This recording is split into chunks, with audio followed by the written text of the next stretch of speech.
The girls 4x100 m under 11. St. Mark is in this one. It's Traker. They've got Williams, Straker, James, and James. Isaiah James and Zazelle James. They're listed as the athletes on 3 and 4. Can't tell because they're not wearing any numbers, so we can't identify them. St. George, they've got Jack Langine, Jadine Langine, Tavia Modest, and Marie Dominique. And St. George is running out of lane 5. That's them right there in the red. But a good challenge will come from St. David, obviously. And St. Andrew is out in lane 7. Somebody might say lane 7 and this one is not really a threat. Bernard, what are your thoughts on it? With relays is a lot different. It really is. So lane 7 in a relay, there's really no disadvantage. Certainly not in recent times. On to your mark.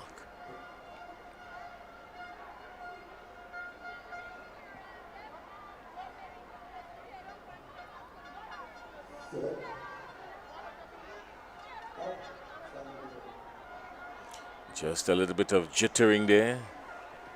And so the starter decides to do a restart.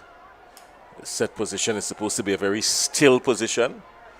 Any sign of jitter could result in a false start, and generally the starters don't like crediting people with false starts, so they would use every opportunity to get the athletes up and settle them back into the blocks. No blocks here. Many of these young folks are running E without any footwear. It's amazing with what footwear and a good form on this surface can do, because I've seen some good form from these youths. Imagine if they're well decked off and know how to run in this in spikes. Only if. Well, there's much talk going around by all the folks who came into our commentary booth about spike drive and whatnot, so let's see where that's going to go. Wish for it to happen.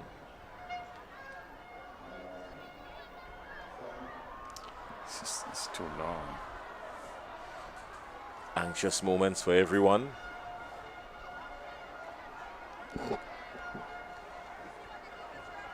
Even some of the spectators are now standing.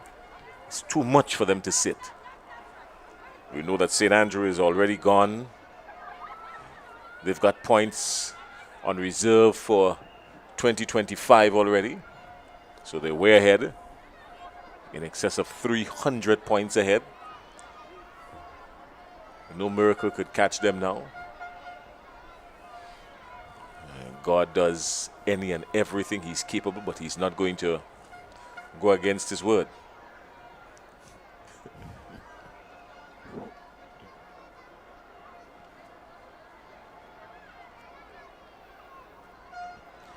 Yeah, I think it's a foregone conclusion, Jason, that they are the victors.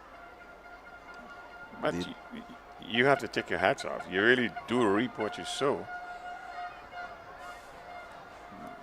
This is a well-oiled machinery, St. Andrew.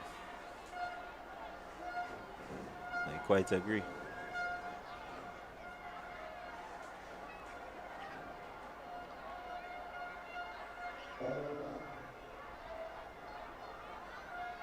For the third time.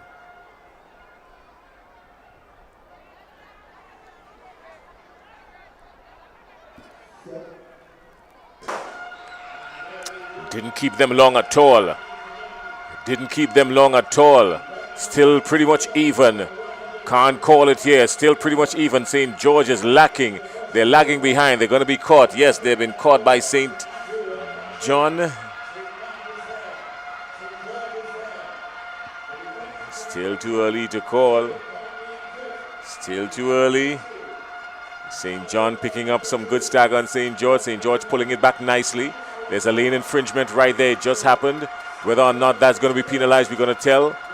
St. George is making a run for it. St. John is outside there, but look at St. Patrick running out of lane 6. The athletes from St. Patrick's running out of lane 6. St. Patrick is gone all the way up to the top, the Northern Parish. St. George is coming back, but the distance between St. George and St. John, well, that's the distance between St. George's and St. Therese. The distance between the two of them is the distance between the city and St. Therese. There's no catching her, she's gone. So the girls 4x100 meter under 11 is that title is resting in Crown City, St. Patrick. You just have to wonder. I am really, really excited to see these athletes in the future. These are your under 11 athletes, and the level of execution from them is just spot on. I couldn't agree with you more. Let's look at this here now. The final handover. It wasn't the final handover, it was the first. This was the infringement. Was this the infringement? Yes, it was. And this is the coming down the home stretch. She started to stretch her lead. And she placed everyone on notice from the minute time she collected the baton. Everyone was placed on alert. She's gone.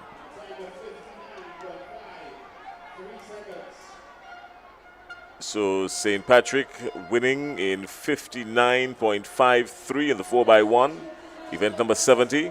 St. Andrew coming in second in 60.12, and St. George in third in 60.80. That's gold, silver, and bronze in the girls under 11 4x1. Yeah, really good run there by Team St. Patrick. St. Andrew had a really good start, but St. Patrick, their batter passing efficiency, I think, is what got them through this one. From the time... Now, if you go back here, just come back a little bit, you'd realize on the first handover in between lane 4 and 5, that was some confusion there because St. George made an infringement and hindered St. John. So just maybe, here we go again, just maybe they would be disqualified for this one. It is something that they can be penalized for, especially if she would have hindered the flow of the other athletes. So they may very well just lose the bronze medal, and the carriacou came in fourth. St. John. St. John would be credited with the bronze on this one.